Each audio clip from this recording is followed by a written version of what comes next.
Meron tayong timbangan dito na electronic by Bluetooth. Natawag natin na UAE.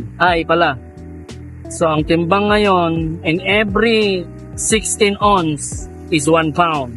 So, ang kaya nitong tangkin to, kasama yung kanyang karga, is 34 pound.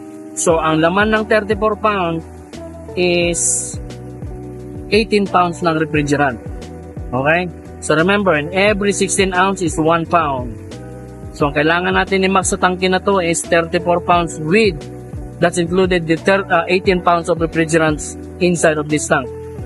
So, ang nangyayari, papalitan namin yung compressor, kinukuha namin refrigerant through their gauge. Ito yung ating recovery machine, goes to recovery tank.